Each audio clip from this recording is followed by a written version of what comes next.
Donc bonjour à tous. Donc effectivement, je vais vous présenter rapidement les conditions météorologiques qu'on a pu rencontrer au cours de cette campagne. Donc si on parle un petit peu, si on revient sur les conditions météo de l'automne 2019 et de la sortie d'hiver 2020. Alors je n'ai pas la diapositive qui apparaît à l'écran. Ah, merci. Donc effectivement, on vous a représenté en fait une carte ici du cumul de pluie qui a été enregistré par les différentes stations météo, donc sur le bassin de production ligné. Donc là, c'est entre le 1er octobre 2019 et le 1er mars 2020. Donc en fait, quand vous regardez la légende de la carte, on voit qu'au cours de cet automne et de cette sortie d'hiver, on a eu des cumuls de pluie enregistrés qui ont été très importants. Et on peut voir également sur la carte qu'il y a un gradient en fait entre le sud du bassin de production et puis le nord. Notamment donc au niveau du sud, sur les secteurs de Seine-et-Marne, on a des cumuls de pluie qui sur la période étaient plutôt autour de 300 à 400 mm. Et puis donc en montant vers le nord, on voit que tous les secteurs qui ont été en bordure maritime ont des cumuls de pluie qui eux ont plutôt été autour de 700 voire 800 voire même plus millimètres enregistrés. Donc un hiver qui a été un automne et un hiver qui ont été extrêmement pluvieux et qui se sont accompagnés de températures qui ont été très douces. Puisqu'on a donc un nombre de jours de gel qui a été très faible pour la campagne 2019-2020. Et le troisième élément caractéristique de cette période hivernale, ça a été en fait un arrêt des pluies qui a été très tardif. Globalement, sur l'ensemble du bassin de production, on a un arrêt des pluies qui se situe cette année autour de mi-mars. Donc ça va avoir des conséquences sur du coup la date de semis des linières. Donc si on peut passer à la diapo d'après. Effectivement, donc là on vous a remis en fait des graphiques donc sur 3 stations météo différentes. Donc en haut à gauche, vous avez la station de Rouen en Seine-Maritime. En haut à droite, vous avez la station de Caen dans le Calvados. Et puis en bas à droite, vous avez la station d'Abbeville dans la Somme. Pour chacune de ces stations météo, on vous a représenté donc les 3 courbes bleues, vertes et rouges. Donc la courbe bleue représente la température minimale qui a été enregistrée sur chacune de ces stations. La courbe verte, la température moyenne, et puis vous avez la courbe rouge qui représente la température maximale. Donc là, on est sur la période qui va du 15 mars au 20 avril. Et puis donc vous avez les histogrammes bleus sur chacun des graphiques qui vous représentent les cumuls de pluie quotidiens qui ont été enregistrés. Ce qui est intéressant en fait à voir avec ces graphiques et qui représente bien ce qu'on a pu observer en cours de campagne dans la plaine, c'est que donc grosso modo pour l'ensemble de ces situations, de ces différentes stations météo, on a un arrêt des pluies qui se situe autour du 15-20 mars. À partir de cette période-là, il n'y a plus de pluie significative d'observer jusqu'à peu près le 16 avril. Donc en fait, on a eu une période d'1 mois où on n'a pratiquement pas eu d'eau. Donc, si on reprend autour du 15 mars, ce qu'on peut voir, ce qu'on peut dire et ce qu'on a pu voir au cours de la campagne, c'est que dans les terres qui ont été les plus séchantes, on a pu avoir des premiers semis qui ont été effectués au cours de la deuxième quinzaine de mars. Par contre, effectivement, pour le reste du bassin de production, on a plutôt des semis qui ont été faits fin mars, début avril, donc le temps que les terres essuient.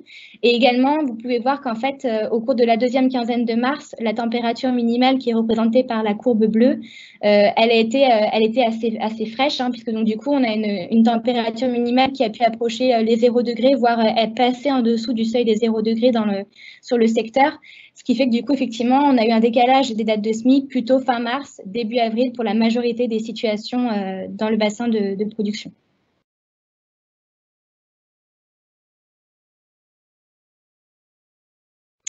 Donc après, on a regardé ce qui s'était passé sur la période qui va du 20 mars au 20 avril. Donc on vous a mis la carte sur la gauche qui représente le cumul de pluie sur la période. Donc en fait, on peut voir qu'il y a certains secteurs pour lesquels on a eu très peu d'eau enregistrée au cours de la période.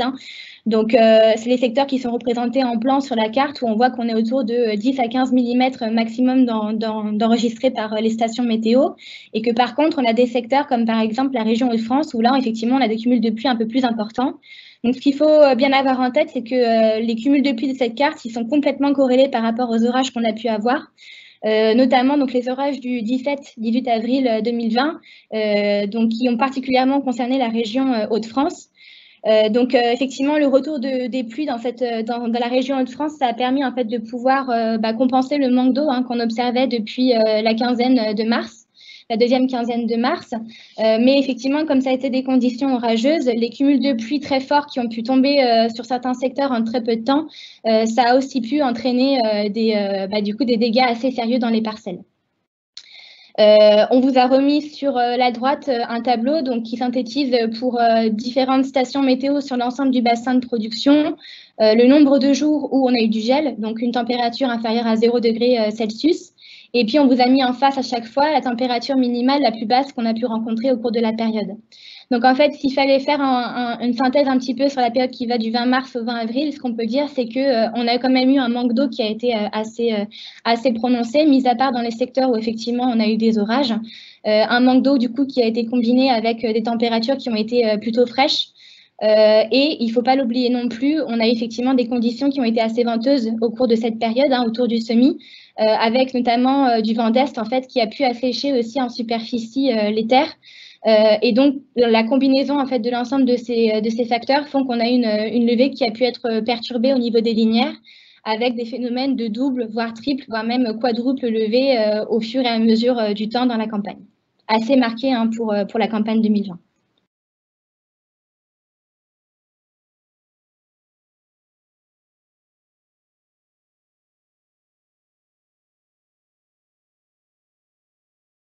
Alors, est-ce qu'on peut passer à la diapo d'après ?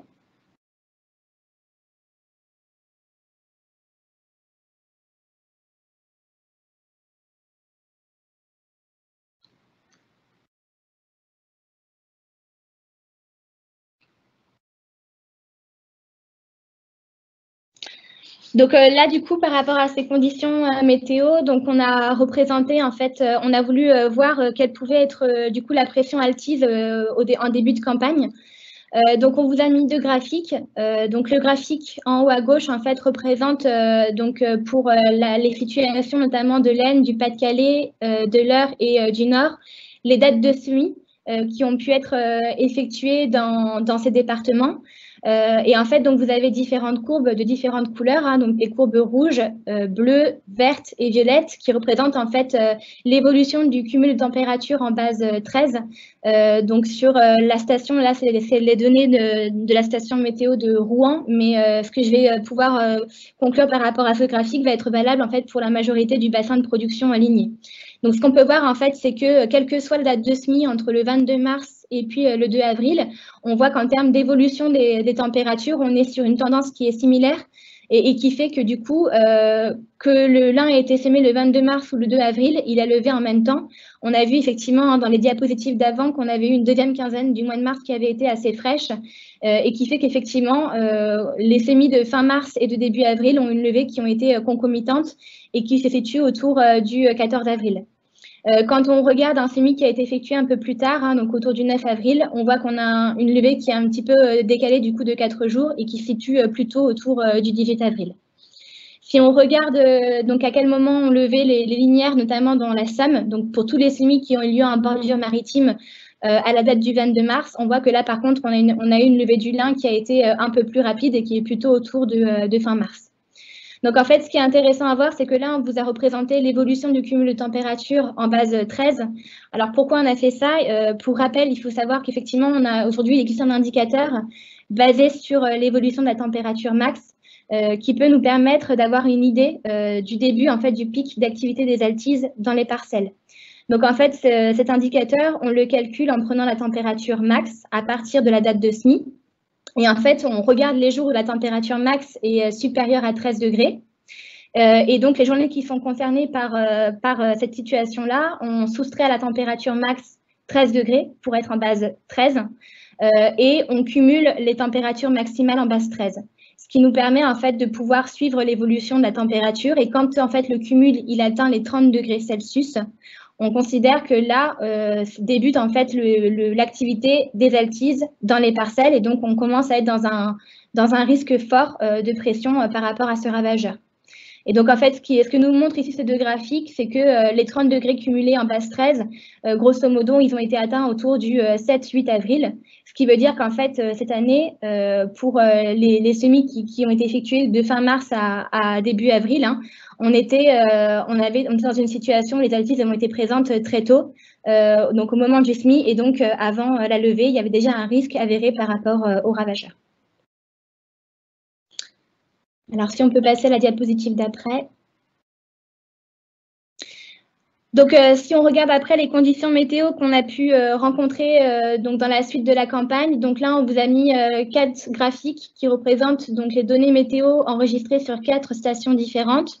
Donc, vous avez en haut à gauche la station d'Abbeville dans la Somme, en haut à droite la station de Bernianville dans l'Eure, en bas à gauche, vous avez la station de Dunkerque dans le Nord, et puis en bas à droite, vous avez la station de Chevru en Seine-et-Marne.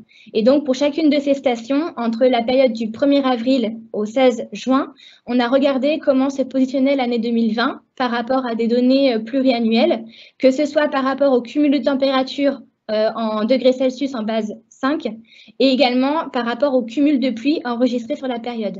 Et donc, en fait, ce qui est intéressant à voir, hein, qui représente bien effectivement ce qu'on peut voir actuellement, ce qu'on a pu voir actuellement en plaine, c'est qu'effectivement, on est sur une année 2020, donc on voit qui est très sur la droite au niveau des graphiques, donc qui signifie bien qu'on a eu un excédent de température par rapport à la médiane des 20 dernières années sur la même période, donc une année qui a été, une campagne qui a été beaucoup plus chaude que ce qu'on peut avoir habituellement.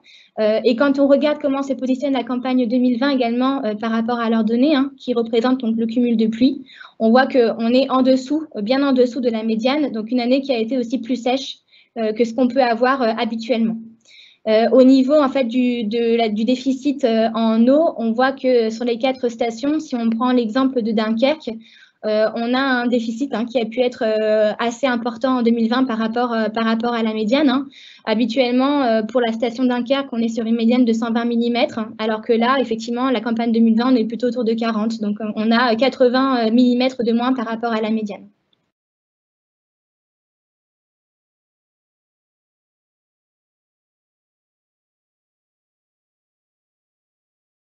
Donc là, effectivement, vous avez aussi représenté sous une autre façon avec cette carte, effectivement, le déficit en eau qu'on a pu avoir au cours de la campagne. Donc là, vous avez le cumul de pluie enregistré par donc les différentes stations météo, donc sur la période du 20 mars au 10 juin. Et donc la carte représente en fait l'écart par rapport à la moyenne des 20 dernières années sur la période en termes de cumul de pluie enregistré. Donc, ce qu'on peut voir, c'est que donc on a le sud du bassin de production qui a bénéficié d'un peu plus d'eau que le reste du bassin, mais ça reste quand même très limité, hein, puisqu'on est quand même autour de la valeur médiane, et sachant que ça, c'est complètement lié en fait par rapport aux épisodes orageux qu'on a pu avoir au cours du mois de mai.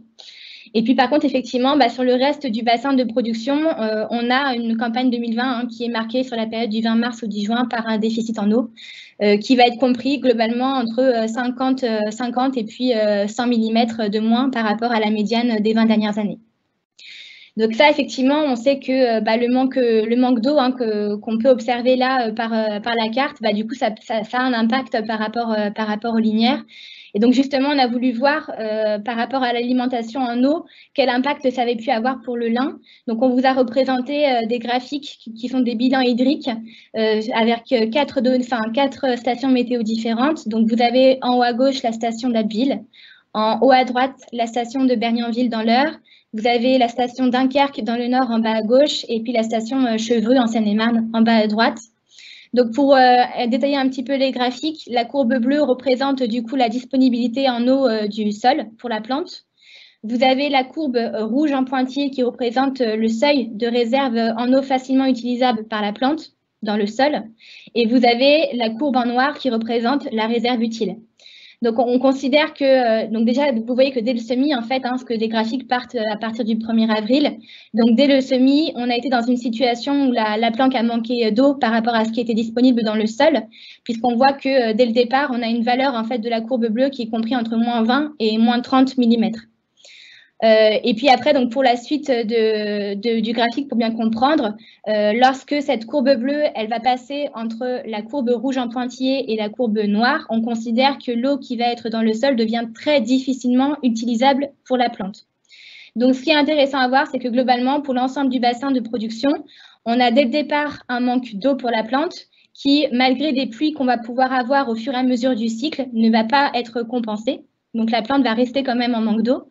Et grosso modo, donc, on va être en fonction des secteurs à partir de la mi-mai pour Dunkerque et plutôt à partir du 20 mai en situation où du coup, l'eau qui est disponible dans le sol va être très difficilement utilisable par la plante.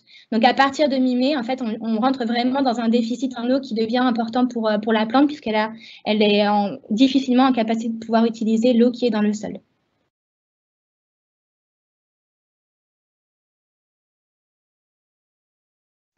Et puis, donc, on vous a également représenté sur la période également grosso modo du 15 mars au 10 juin, donc les évolutions de température. Donc, on a vu juste avant qu'effectivement, on avait été en manque d'eau et que donc ça avait perturbé effectivement du coup l'alimentation en eau de la plante au fur et à mesure du cycle, avec un stress avéré dès le mois de mai. Mais en plus, donc par rapport à ce manque d'eau, s'ajoutent également des à-coups climatiques importants. Hein. Donc là, on vous a représenté l'évolution de la température minimale en bleu et maximale en rouge au fur et à mesure de la campagne. Et en fait, cette campagne 2020, elle est aussi marquée par des amplitudes thermiques très fortes, puisqu'on voit qu'il y a des journées où effectivement on avait une température minimale qui était autour de 0 degré, accompagnée dans l'après-midi par des températures maximales qui pouvaient atteindre les 25 degrés Celsius. Donc des écarts de température de l'ordre de 20 degrés qui ont fortement du coup effectivement pénalisé, qui ont stressé en fait la plante, hein, effectivement conjugué avec le manque d'eau, mais qui ont aussi du coup compliqué le positionnement des interventions pour la protection du lin, notamment vis-à-vis des adventices. Et puis par la suite, comme le lin était stressé, également par rapport à la protection contre les maladies. Donc une année 2020 qui se poursuit effectivement dans la tendance qu'on peut voir depuis ces 2-3 dernières années, à savoir un hiver qui est de plus en plus pluvieux et puis avec des températures assez douces, et puis un printemps avec une tendance quand même à une diminution des pluies et puis des à-coups au niveau des températures qui peuvent être assez marqués dans la campagne.